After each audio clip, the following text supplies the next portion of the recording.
Good morning, I'm Sydney and you're watching the Nightly News. Let's get right to our top stories. You may have noticed some of your classes have had some missing people. That's because the flu has reached Furman. South Carolina is facing an unprecedented outbreak of the infectious disease this flu season. So far, 30 people have been killed by influenza in the upstate alone. The Earl Student Health Center Medical Director, Dr. Ann Gilchrist, says our flu numbers here at Furman are still right on average, and a reminder the best way to prevent the flu is to get vaccinations every year, which you can do just by stopping by to see them. Wash your hands, cover your mouth and nose when coughing or sneezing, and avoid touching the face. If you are sick, do not go to class, and do not forget to get lots of sleep and drink plenty of water. You may have heard about a new hotel that is planned to be built on Paris Mountain. We sent Clancy Carter to the meeting to find out what it was all about. Thanks, Sydney. I'm here at the Younts Conference Center, where a meeting would have been held between the local community and the developers of the new inn at Altamont. That meeting was postponed. However, not everyone got the word. Sherry Sutton is an activist who showed up at Younts for the meeting, only to find the doors locked.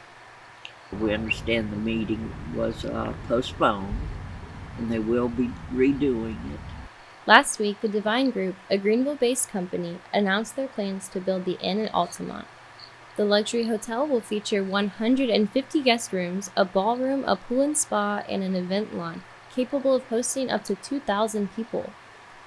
People who live in Travelers Rest have expressed concern that the hotel will damage the natural environment. As we stand here at Timmons Arena, and I look out at Paris Mountain, which I've been looking at it for a long time, like I say, and born and raised here, and it would decimate, I don't know the acreage, but it would decimate the wildlife. Alan Mitchell is a Greenville County Council member. He also showed up at the postponed meeting to learn more.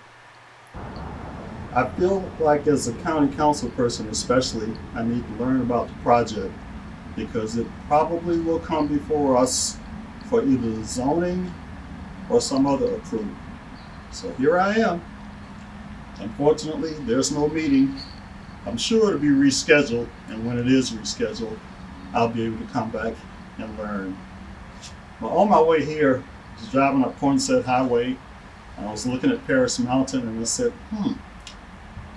not sure where they're proposing to put this, but Paris Mountain is starting to get scarred with development. We're losing a lot of our trees. We're losing a lot of our nature.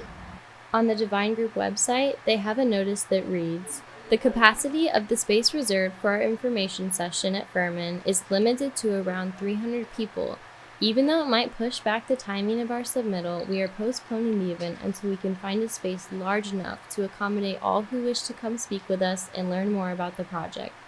The lack of event space further underscores the unique way the inn at Altamont can provide for the city of Travelers Rest. Sutton says she was disappointed she didn't know about the postponement, but she hopes the next generation will join her in the next meeting.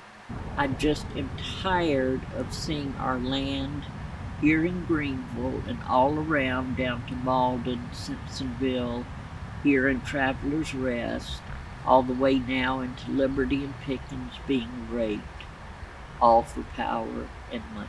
And it comes to power, money, and greed in my eyes. That's my opinion. And again, this is where we need the younger generation to step up, please. Step up and help us that have been doing it tirelessly for years. So at this point, I'm not for the project. I'm not against the project. I'm just here to learn. And I hope when they do reschedule the meeting, more people will come out. And even the students at Furman University will come out so they can learn about process and they can learn about how things get done in Greenville County. This is Clancy Carter with the Nightly News. Thanks, Clancy. We, of course, will continue to follow this story and keep everyone updated.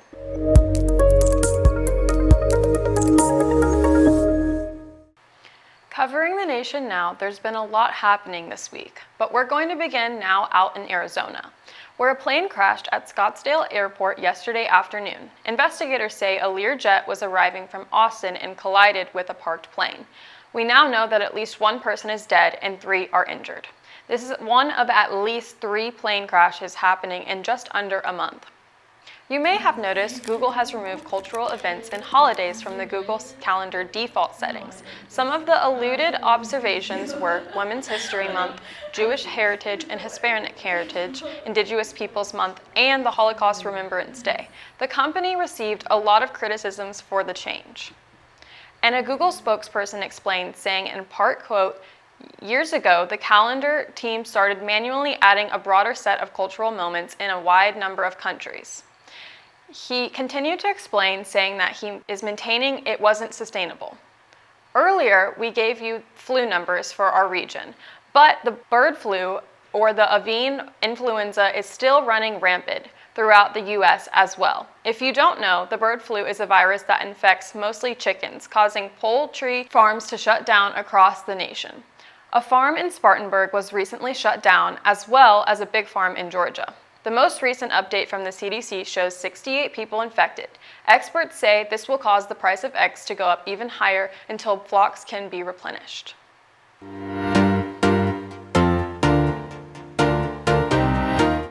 Speaking of the price of eggs, for any of you who shop at Trader Joe's, the grocery chain is making some changes to what you can buy.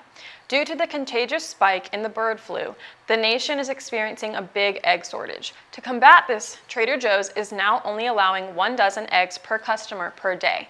This is happening at all Trader Joe's stores nationwide, and they aren't the only one. Be sure to check your grocery store's policies before buying your eggs. Meanwhile, Aldi is limiting purchases to 2 dozen for each customer. Tensions are high for bar business owners due to a new liquor license laws in South Carolina. Due to an intense increase in insurance rates for liquor liabilities, many South Carolina bars and businesses are being put out of business. Every other week, small businesses that have been around for decades are being forced to shut down because they cannot afford the increased insurance. Both businesses, owners, and the general public alike have been putting in efforts to advocate for a change in new legislation. You may not be able to get your favorite drink from Starbucks anymore. Starbucks is cutting down their menu. After a significant profit decline, Starbucks CEO Brian Niccol announced that Tuesday 30% of its menu will be cut. At this time, it is unclear what items will be removed. However, the menu is expected to simplify and speed up the ordering process. For all my potato chip lovers, I have some disappointing news. The Food and Drug Administration upgraded a recall of Lay's potato chips to the highest risk level. The chips were first recalled in December 2024 due to an undeclared milk ingredient which posed a threat towards those with allergies. The chips have since been removed from the store shelves, but the FDA suggests anyone who is currently in possession of them to throw them away immediately. For the Dunkin' fans, love is in the air this Valentine's season. The coffee chain is now selling 20 to 25 Valentine's Day donuts. This year's menu features specialties like the Cupid donut and the brownie batter donut. Plus, your favorite filled donuts will come in heart shapes. This is happening at all Dunkin' locations until February 18th.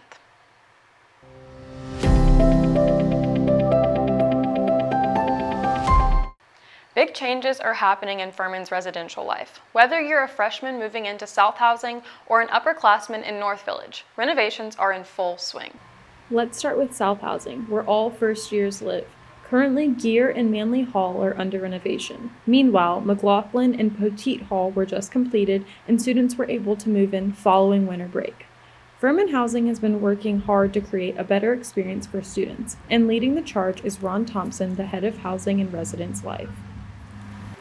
The renovations include adding elevators, adding social spaces, updating bathrooms, lighting, fire suppression systems, everything that really prepares these buildings to house the students of the next generation of the Furman community. Over in North Village, where juniors and seniors live, changes are also on the way. Right now, Building B is under renovation. Building J will be the last this summer. Unfortunately, due to renovations, some juniors are having to reside in Lakeside, our sophomore building.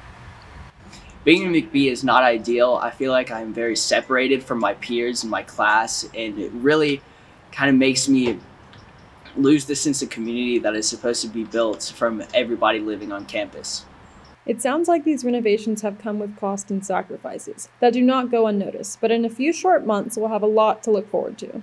One of the elements of them that I'm so thankful for is we've included the Residence Life Council in the planning of all of these updates to housing, but especially in North Village, we had the designer from the architect firm come in and lay out a lot of finishes options, and the Residence Life Council chose all of those finishes. So, you know, whenever you go into a space and you see the flooring or you see the furniture or you see the backsplash in the kitchens, all that was chosen by students.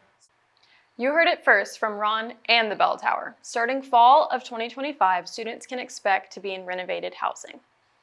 If you've returned to campus after winter break and noticed something different, you're not alone. The sudden disappearance of several trees across Furman University has left students confused and concerned. What happened and why? When I came back from winter break, I was so sad when I pulled in because I just remember like when I toured Furman for the first time, they were beautiful. That's like one of the huge things that drew me in about Furman. To get some answers, I spoke with David Manning, a member of the Furman facilities team. Around 2010, Furman contracted with a arborist group that assessed the trees and created a tree replacement plan. This that we've just done is near the end of this tree replacement plan. We saved it towards the end. But they were really bad decline. And some of the ways you could tell was just the stuff that we're losing out of them, how open and thin they've gotten, and all the mistletoe that was in them gives you a good idea. But being the traffic at that gate and the amount of limbs that we were losing out of them had a lot to do with it. He states that all trees will be installed by the end of the week. While the removal of trees was difficult for many in the Furman community, the facilities team assures that the replacements will not only be healthier, but will stand the test of time for future generations of students. If you've gone to the PAC recently, you may have noticed some yellow tape around the soccer field. That's because over the break, an unexpected sinkhole near the Paladin soccer field uncovered a major issue in the storm piping system. What started as a small joint failure quickly revealed a bigger problem, with multiple sections of a faulty pipeline now requiring a full replacement. It's been quite the process, but after weeks of work, the repairs are nearly complete, thanks to Furman's facilities team.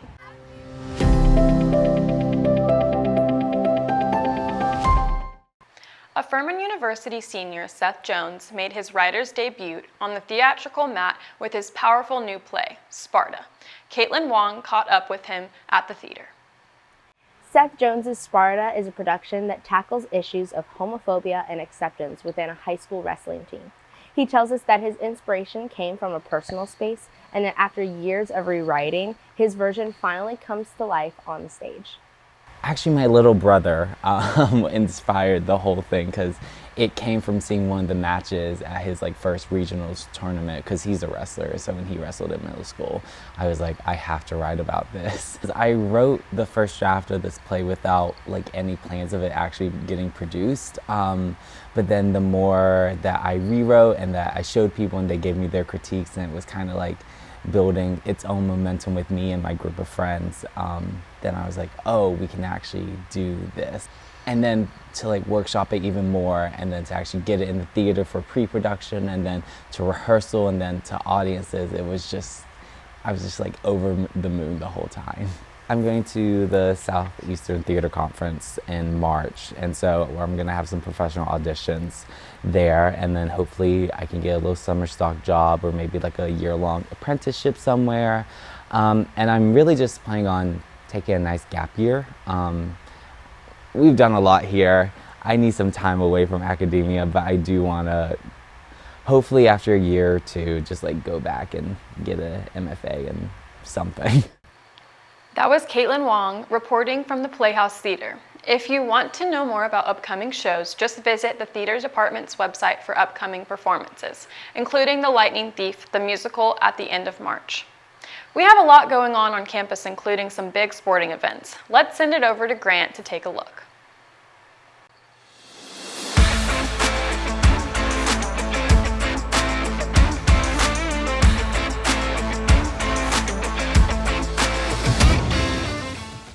Thanks, Sydney. Paladin sports were in full swing this week.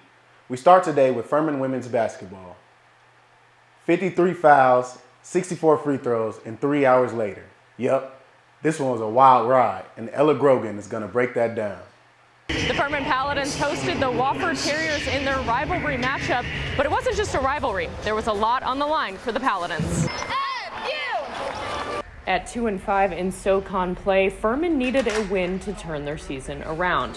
4 quarters, 12 lead changes in a final that had every fan holding their breath. Tied at 70 for over 2 minutes, Tate Walters broke the deadlock with a clutch layup, giving Furman the lead with just 2 seconds left. But Wofford answered, drawing a foul on the final play and sinking both free throws to force overtime. Started off real hot, and they made a run, which is what Wofford does. But we stayed strong, and we made play after play after play, and it was different kids every single time. So I just real proud of their resilience today. And they needed every bit of that resilience because one overtime wasn't enough. In double OT, Jada Sessions, who had 18 points this game, hit the go-ahead layup to close out the Paladins' win of 93 to 88. An incredible ending to an incredible game. But the fight isn't over for the Paladins as they turn to face yet another challenging opponent in UNC Greensboro. That happens next week, and we'll keep you updated on all things sports. For the Nightly News, I'm Ella Grogan. And that wasn't the only excitement happening at Bon Secours on Saturday. Our Furman Paladins also recognized National Women's Sports Day. This day is celebrated every year on the first Wednesday of February. During halftime of the women's basketball game, the university set up a panel to talk with all of our female Paladins. This past weekend, Furman's Paladins softball hosted the Paladin Invitational. In the first game, the Paladins took on South Carolina State. South Carolina State came to play. We scored 2 runs in the first inning, and every inning after, Dens got on base but just couldn't bring it home, while South Carolina State brought in 8 runs. Late in the game, Madison Petty hit a double, and the Dens rallied for 2 more runs from Grayson Sneed and Hope Marshburn, but the Bulldogs were just too much and ended the game with a score 8-4. Facing off against Evansville in the final game of the tournament, Purple Aces jumped out to a 2-0 lead, but the Dens responded with 2 runs of their own. Logan Gunner made it home off a single by Madison Petty. Rachel Hawkins then hit a single, bringing in Katie Peeler. Evansville then went on a 5-run streak with Paladin pitcher Angelina Riccardi allowing 4 runs on 6 hits. Late in the game, Furman tried to rally back with 2 more runs in the 6th inning. Sylvia Burrows came home on a single from Caitlin Goldwaite, and Kate Stoltzfus scored on a single from Hope Marshburn, but couldn't cut it close, losing 7-4. Definitely not our best weekend, but we're a really young team, so I think it's just going to take a couple games of kind of getting through everything. Play 55 games a season, so these 4 really don't determine anything, and it doesn't really matter until we get to conference. So I think we have a lot of time to improve and get better. In the rest of the tournament, the Dens didn't fare much better. Friday, we did pull out a low-scoring win 2-1 over UT Martin, but lost to Stonehill on Saturday 6-9. That brings our overall record to 1-3. In other matchups, the Paladins men's tennis team took home a 7-0 victory over in-state conference opponent, the Citadel, landing them at 2-2 on the season and 1-1 in conference play. Men's tennis will be back in action on Saturday at home against Georgia State and will play again on Sunday where they'll host Gardner-Webb. Both those games are at 1 p.m. Also on Saturday, the men's basketball team takes the court hosting the Spartans of UNC Greensboro. The game will be at 12 p.m. at Bon Secours Wellness Arena in downtown Greenville.